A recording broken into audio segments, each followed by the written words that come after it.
नमस्कार दोस्तों, UP triple SC video exam की तैयारी के लिए रीजनिंग के अंतर्गत आज हम आपके लिए लेकर आए हैं अल्फाबेट सीरीज के दो ऐसे प्रश्न जो बहुत ही अच्छे हैं। पहला प्रश्न तो काफी अच्छा है जिसको यहां पर मैंने लगाया भी है।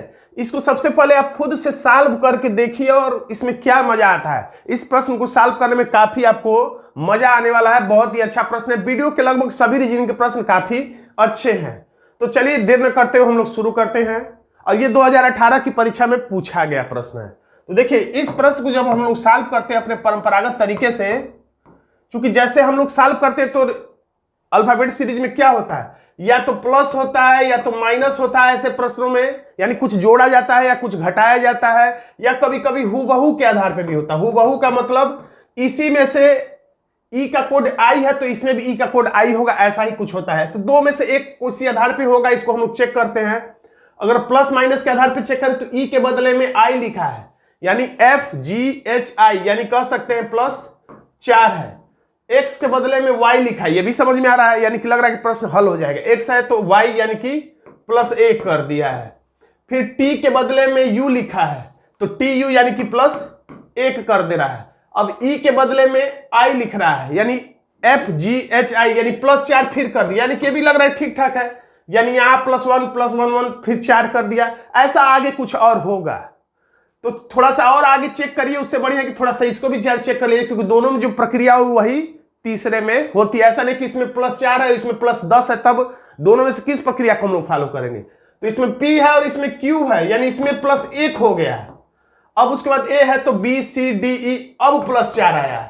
और उसके बाद R है तो S यानी कि +1 आया। ये तो अजीब आ गया। तो अब हम +4 की प्रक्रिया इसमें आजमाएं A में कि +1 की प्रक्रिया है आजमाएं। तो कहने का मतलब जब दो अलग अलग प्रक्रिया है तो यानी कि दोनों में से कोई भी एक प्रक्रिया इसमें नहीं है।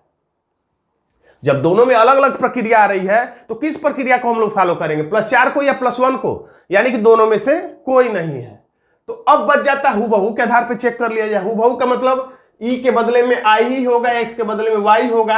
अगर इस आधार पर चेक करके आंसर लाया जाए तो हम लोग ढूंढा जाए ए का कोड क्या होगा। तो इसमें चेक करते हैं। ए दूसरे नंबर पे है लास्ट से, इसमें दूसरे नंबर पर लास्ट से क्या है, ई, तो ई सही है। ई विकल्प में भी है, सब में है खैर, इसलिए कॉमन है, नहीं मिलेगा आंसर। अब एन का ढूंढते हैं तो एन लास्ट से तीसरा है, इधर लास्ट से तीसरा ओ है तो ओ मिल गया। अभी भी सारा कॉमन है, कोई नहीं आंसर मिला। अब हम लोग ए का ढूंढते तो फिर ए का क्या है, ई, तो फिर ए का ई हो जाएगा। ई ओ ई ओ ई ई ओ ई ओ ई। अभी तक हमें आंसर नहीं मिला क्योंकि सब में कॉमन है। अब हम लोग एल का ढूंढते हैं तो एल लास्ट में है, इधर लास्ट में क्या है, एम है, तो हम लोग यहाँ एम लिख देते हैं। अब मिला सब में, इसमें एम है, इसमें एम है, इसमें एन है, यानी ये वाला बस विकल्प हमसे कट गया क्योंकि इसमें एन है।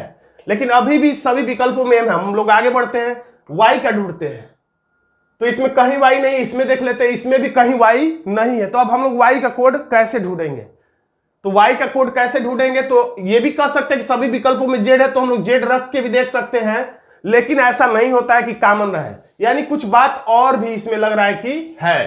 तो जब अब दो तरीका जो कि चर्चित है उससे हम लोग करके थक गए, तो हम लोग जब दिमाग लगाए तो इसका आंसर कैसे मिला। तो इसका आंसर इस तरीके से है कि ई के बदले में आई जो है, इसमें वर्णमाला में 5 स्वर होते हैं। कौन कौन से, ए ई, आपको पता ही होगा, ए ई आई ओ you, A E I O you, ये 5 क्या है, स्वर है। ए के बाद ई के बाद आई के बाद ओ के बाद यू, इसी क्रम में ये आते हैं। तो इस क्रम का भी ध्यान रखा गया है। देखिए ई क्या है, स्वर है। स्वर है तो ई के बदले में क्या लिख दिया गया है, आई। कैसे लिख दिया गया, क्योंकि ई के बाद क्या आता है, आई लाता है। उसके बाद एक्स है तो एक्स में एक ही जोड़ा गया है, यानी कि +1 तो वाई हो गया। टी के बाद क्या आता है, यू, तो +1। ई, फिर ई आ गया तो ई के बाद कौन सा वर्ड स्वर आता है, ई के बाद आई, तो यहां पर देखिए आई लिख दिया गया। फिर आर तुरंत के बाद एस आता है, ए के तुरंत ए स्वर है, ए के स्वर के बाद कौन सा स्वर आता है, ई, तो इसमें ई लिख दिया गया। एल के बाद क्या आता है, एम आता है। यानी कह सकते हैं कि +1 ही किया गया है।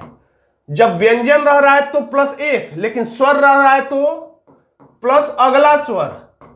अगला स्वर का मतलब इसमें भी +1 ही कह सकते हैं, स्वर में अगला स्वर। उसी तरीके से इसमें भी किया गया है। देखिए पी कोई स्वर नहीं तो प्लस एक किया गया है। ए स्वर है तो ए के बाद अगला स्वर कौन होता है? ई, तो यहां पे ई लिख दिया गया है। फिर आर के बाद एस आता ही है, टी के बाद यू आता ही है, लेकिन आई स्वर है तो आई के बाद कौन सा अगला स्वर आता है? ओ, तो देखिए ओ लिख दिया गया है। अब एल है तो एल के बाद एम आता है, ई के बाद अगला स्वर कौन सा आता है? आई, तो आई लिख दिया गया। आप समझ चुके होंगे। यानी कुल मिला के कर तो +1 ही रहा, लेकिन व्यंजन में +1 और स्वर में अगला स्वर। तो इसको आंसर लाने के लिए हम लोग क्या करेंगे? ए है स्वर तो ए के बाद क्या आता है? ई, तो हम लोग ई लिख देते हैं। एन कोई स्वर नहीं है इसलिए एन के बाद ओ, ए अगला ए के बाद ए, ई स्वर होता है। एल के कोई स्वर नहीं तो एल के बाद एम, वाई कोई स्वर नहीं तो जेड, एस कोई स्वर नहीं तो टी, आई स्वर है तो ई आई ओ अगला स्वर ओ, एस कोई स्वर नहीं तो टी। तो ये हमारा answer T O T last में है और टी ओ टी लास्ट केवल विकल्प डी में है। तो हम लोग हंसते हंसते डी को टिक कर देंगे। एक और प्रश्न देख लेते हैं जो अपेक्षाकृत आसान है। तो इसको देखते हैं। यहां पे सी है, यहां पे डी है, यानी कि +1, यानी कि +1 या ऐसे बस लिख दे 1। ए है तो यहां पे बी सी यानी कि +2, एम है तो NOP यानी +3, पी है तो QRST यानी कि +4। यानी समझ में आ गया? 1 2 3 4 5 6 लास्ट तक आप चेक कर लीजिएगा, यानी कि 5 6 7 ऐसे ही होगा। जैसे R है तो STUVWXY यानी कि 7 है, यानी 1 2 3 4 बढ़ता जा रहा है। इसमें भी चेक करेंगे तो T है तो U, R है तो ST, O है तो PQR, यानी ऐसा ही पढ़ते चला जाए। तो 2 3 चेक करके आप रोक दीजिए, उसको डायरेक्ट आंसर पर पहुंचिए।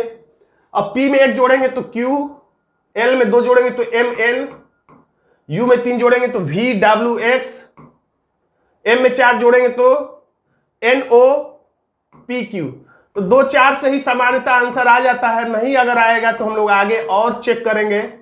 फिलहाल इससे विकल्प हम लोग चेक करने की कोशिश करते हैं क्योंकि परीक्षा में समय कम होता है। QNXQ, QNXQ नहीं है इसलिए कट गया, Q ही नहीं है यहाँ पे इसलिए ये कट गया। QNXQ इसमें है और किसमें? इसमें Q ही नहीं है, ये कट गया। यानी हमारा आंसर हो गया विकल्प सी। तो दोस्तों आज का एक छोटा सा वीडियो आपको कैसा लगा कमेंट बॉक्स में जरूर लिखिएगा। वीडियो अच्छा लगा तो वीडियो को लाइक कर दीजिएगा, इसे अपने दोस्तों में व्हाट्सएप ग्रुप में शेयर कर दीजिएगा। चैनल पर नए हैं तो चैनल को सब्सक्राइब जरूर कर लीजिएगा। धन्यवाद दोस्तों।